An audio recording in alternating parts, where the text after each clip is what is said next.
Hello, everyone. Welcome to the fourth episode of the Pons Talk. My name is Halani from Dulwich College, Seoul, and I will be your host today. In this podcast series, we will be interviewing Dulwich College International alumni on their personal and professional development, social engagement within the Dulwich College International alumni family, and pioneering change to create positive global impact. Today's guest, dialing in live from Singapore, is Dulwich College Shanghai Pudong alumni 2020, Frederick Kong. The first question that I have for you is, how did Dulwich stem your passion for STEM? Right. First of all, thank you so much for having me on the Pons Talk. I really appreciate the opportunity to share my experience and story with the Dulwich community of teachers, parents, and aspiring students and beyond. So first off, I have been at Dulwich for 8 years, and that's 4 years in Beijing and 4 years in Shanghai. And so I think with regards to STEM, Dulwich have really contributed towards my passion. I think one of those things is the wealth of the teachers, basically. The teachers who really try and strive for that interdisciplinary approach and also give you the opportunity to explore around the subjects. So I remember in maths classes, it would be normal just to code simulations to explore statistics, for example. And then in economics classes, we'd also use like regressions to understand how we can use data in economics research. And also I've been given different opportunities by teachers. So I remember I joined the maths club, which was instrumental in my achievements for the UKMT Intermediate Mathematics Olympiad. But at the same time, I also served 2 years as one of the heads of the drama ambassadors, and also was fortunate enough to perform the piano at events like the British Chamber of Commerce Shanghai Annual Ball, as well as Founders Day. What's really great about Dulwich is this interdisciplinary approach, which is exemplified by the teachers. And I think another thing that Dulwich does well is that the general environment is just very conducive for STEAM. We had at our fingertips maker spaces where you can just make things, create circuits, make your models more advanced. You also had grants centered around the pioneering spirit, right? And also a culture which promotes creative thinking. I think together, this environment made me more well-rounded and also consolidated my interest in maths as well as biology. Thank you. You said that you've been in Dulwich for 8 years, so I'm assuming that you would have experienced some sort of turning point at Dulwich. If you do, when and what was it? For me personally, I think I really started to become the leader that I strove to be, I think sometime in year 10 or 11, when I was allowed to be one of the first student organizers of Dulwich Talks. So Dulwich Talks is an academic symposium that Dulwich runs, and it started in Dulwich, Shanghai. So we bring in different speakers, usually artists, lawyers, scientists from all over the world, so that they can share their stories from the frontiers of their field to inspire basically my peers from years 10 to 13. Being able to organize an event of this scale and recruit a team was the start of what I call my leadership journey. I eventually took the initiative to expand the event to Beijing as well, and also held this position for 3 consecutive years. So through this experience, I actually learned a lot. So how to communicate with people, organize all the fine details, like how do we get people in from overseas, go through the visa process, accommodation, transportation, how to deal with last minute challenges when somebody doesn't show up. And then we need to make sure that we put things in place so that the event can run smoothly. I think I learned a lot from being able to respond and think quickly on my feet. So right now I know that you're at national service, and I was wondering how Dulwich supported you through your application process while you were still completing your national service. Right. I think the application process can definitely be frustrating. I remember in year 12 and 13, we were going through this application process, and there was just so much to fill out and so much to write about. They asked for different things like, oh, what was the growth experience that you went through? And these were all challenging questions at the time. So I was quite grateful that despite national service, my university counselors were always by my side. And I think importantly, the university counselors believe in you as an individual, and they also accompany you throughout the several years of high school. So they can be very useful and give you tailored support during the application process. I remember with national service, first they decided to help me come up with a draft and also a timeline quite a few months before the actual application started. And so I already had a feel for how the application process was supposed to go. And I also kind of consolidated the experiences that I had. For example, at the time I was going through my MIT master's program. And so we thought about, oh, what can we write about the MIT master's program that would make me stand out as an individual in the application? And also, how can we use like my experience with Dulwich Talks, with founding an international affairs journal and such things, and how to integrate them into my admissions. So when the time came, I actually applied before national service. And luckily, I've been accepted by MIT and also received an unconditional offer from Trinity College, Cambridge University. I think a big part of this definitely goes to the support of my university counselors. And I'm just glad I was able to receive these offers.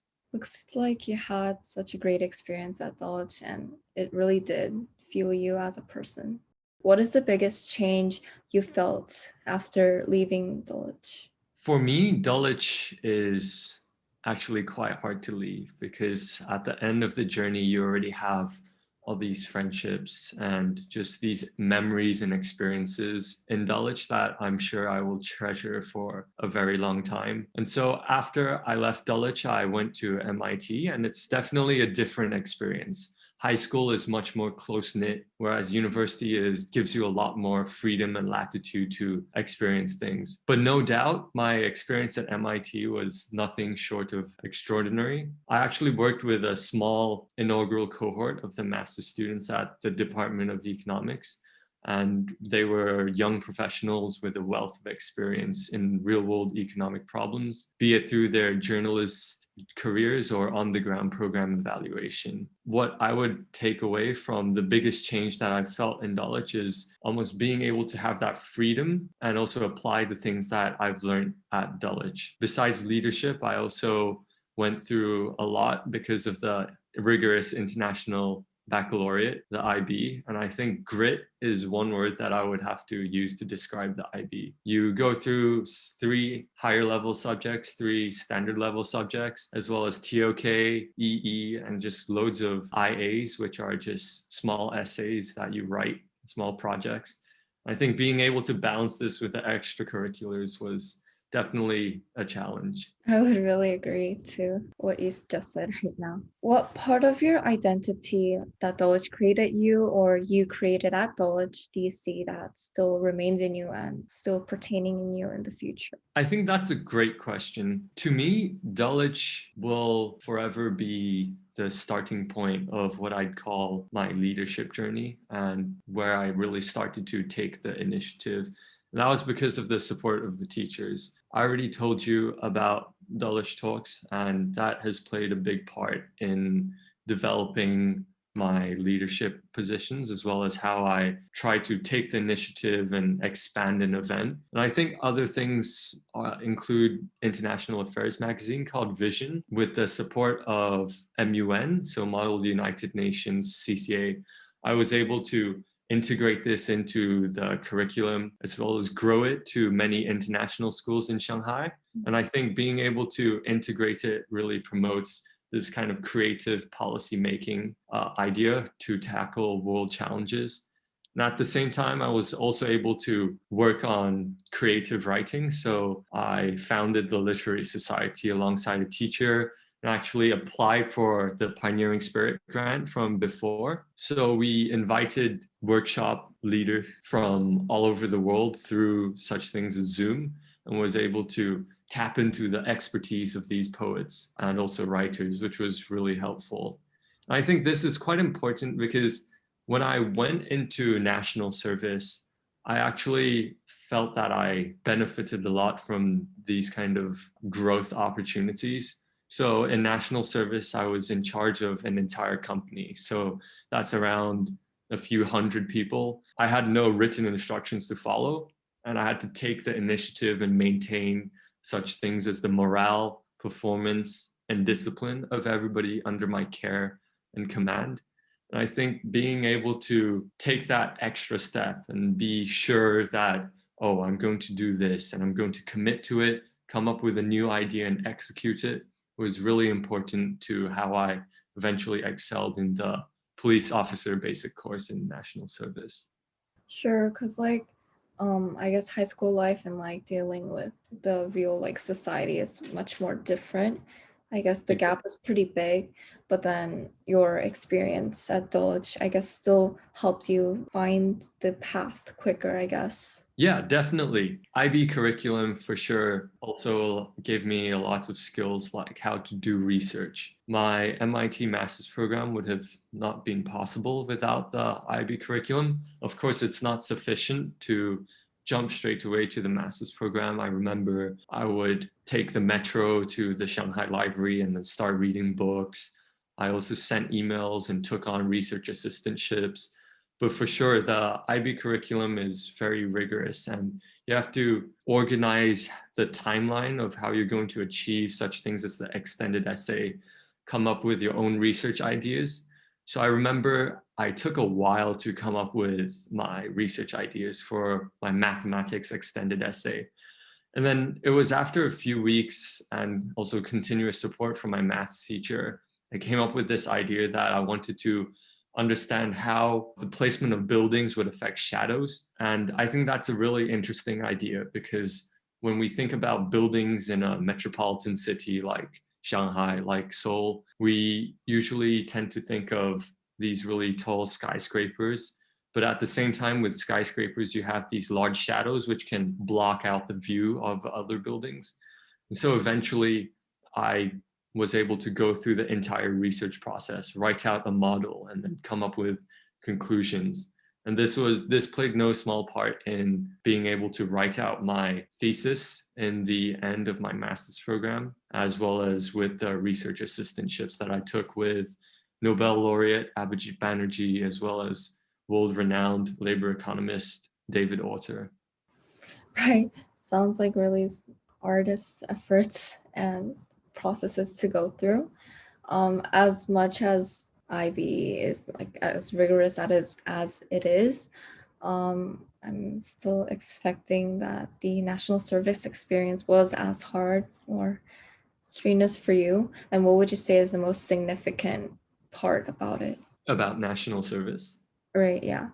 To me, besides the adjustment period that we had through national service, obviously it's this disciplined group and it's a far cry from the cozy environment of high school. The most significant experience I've had or lesson that I've learned is there's something universal about humanity, and that is if you take care of your people, they will really take care of you. So while I had to be in charge of the discipline of the company, there were certain rules and regulations to follow. If I could speak to my superiors and find opportunities to reward my company for good performance, for example, and also be able to encourage them in different ways, then they'll also really appreciate that. And that really helps in running the company. Right, thank you. What is one character or personality that you think made you or commit to pursuing your dreams that you have right now? I suppose one part of my character that is quite meaningful to me is that I want to make an impact, hopefully on the global level. Our teachers always tell us about how certain subjects can be applied in certain ways, but also another part of the Dulwich community is how much we value advocacy and also supporting those around us, whether be it in our school community, local, or even international community. I know sometimes we have trips to Uganda that support the students there, and I think that's really meaningful. To me, I've tried to take this to the next level. I want to pursue an academic career path, And that is because I think that's one way that we can make an impact. For example, the recent Nobel Prizes in economics have been about how we can alleviate poverty through randomized control trials, how we can increase economic growth so that everybody can benefit through technological change, how we can incorporate climate change into our understanding of the economy. And I think being able to go through that academic path and pursue ideas that will only pay off in the long term is one part of me that I want to aspire to. And so when I go down that path, I hope to really make a difference through my own way. So, we're going to be talking about your program now. Could you introduce your program first a bit? So the MIT Master's Program is a bit special. The founders of the program, Nobel laureates Abhijit Banerjee as well as Esther Duflo, wanted to democratize education. That is, to spread education to those who usually wouldn't have access to it. And I think in some sense that has succeeded because I was able to find the program on edX and actually go through with taking the program. And so the program is actually split into two parts. One is the online portion and the other one is the on-campus portion. And it's a blended style. So with the online portion, you're supposed to take 5 graduate courses online. And that means going through each one and trying to perform the best that you can. And once you finish these 5 graduate courses, you move on to the application process. So some people stop at the 5 graduate courses. Some people decide to apply to further continue their studies. And so you have to submit your letter of recommendation, your research proposal, as well as your course grades, amongst other standard graduate application things. And the professors have seen many graduate students before, and if they believe that your performance during the online portion was exemplary, was excellent, and if they believe that your application is strong, then they'll accept you into the on-campus portion. And during the on-campus portion, you take 4 mandatory courses as well as 2 lunches. So these 4 mandatory courses are quite varied. You learn about the basics of econometrics. So how do you analyze data all the way to development economics, and you start to move into the deeper subfields of economics. So that's basically an overview of the program. Yeah, just listening to the program process or detail itself is quite a lot for me, I guess. But how did you know that this program was right for you and something that you wanted to do with this education in the future? I think something spoke to me about economics when I was young. I remember my father gave me a gift, and it was Cartoon Introduction to Economics, Chapter 1. And I think that the book really inspired something in me. It just seemed to make sense. If you think about how markets should work, or even just how interest rates are calculated, you can soon understand that many of the things around us are to do with economics, be it why on a rainy day can we not find taxis, or why are we so concerned about robots taking over our lives. And so I always thought that economics was so relevant as well as intuitive towards our daily lives. And when I took the program, I realized that there was another level to the field. That was, you can actually have this rigor to economics that is derived from mathematics.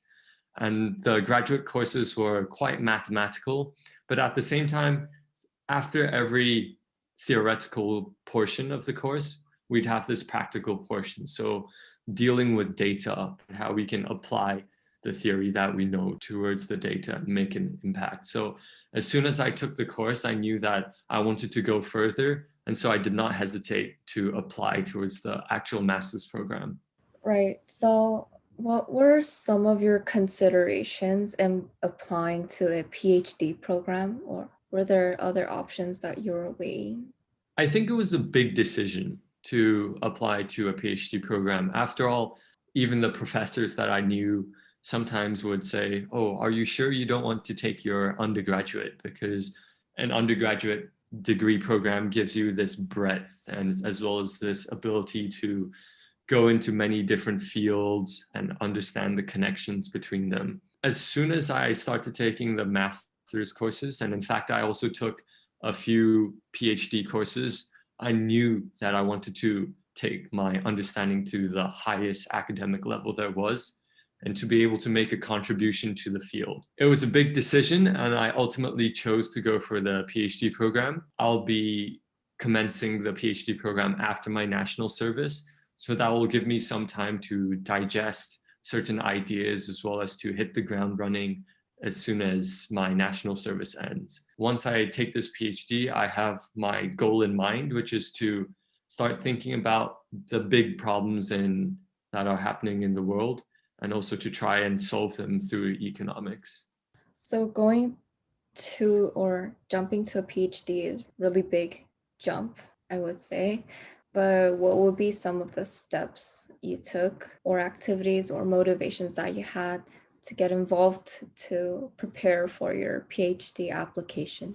To prepare for a PhD application, one thing that's quite crucial is to have an open mind as well as curiosity. When you look at certain things, you need to start seeing the connections between them and your field. And so you build up this confidence that, yes, this is the path that I want to go. And I think the university counselors play a big part in this. After all, they try to talk about choosing a university based on your best fit, and also choosing your degree because you want to study it, not because of any other reason that might motivate you. And so once you have this internalized feeling, you can start preparing for your program. And for me, I started with a research assistantship with the Shanghai University of Finance and Economics. And that was quite an interesting experience in the sense that I could start feeling my way around economics, what aspects there were. So when I started with the first online portion of my master's program, I had to learn coding, and I was quite confused at times, and I also liked learning the new language. So something drove me on past that first obstacle. And then I also started reading books at the undergraduate level to do with economics. And once I felt like, oh, okay, I think I understand which subfields in economics I liked and also which ones I thought were interesting, I then moved on and started to pursue them by taking those specific courses in the master's program. So at MIT, you actually are supposed to take 4 mandatory courses. I decided to take those 4 mandatory courses and 2 more at the PhD level. And that's, I think, prepared me quite a lot because now I knew what the PhD program entailed. Because many times we might go into something and actually once we're in that thing, we say, hey, that's actually quite hard and not what I expected. So I totally knew what to expect with PhD courses. And I said, that's exactly what I want to do. And once I got to that level, I thought, well, I think I'm well prepared with my work with the professors. I think I know what economics is about. And so I'm going to go forth with that goal.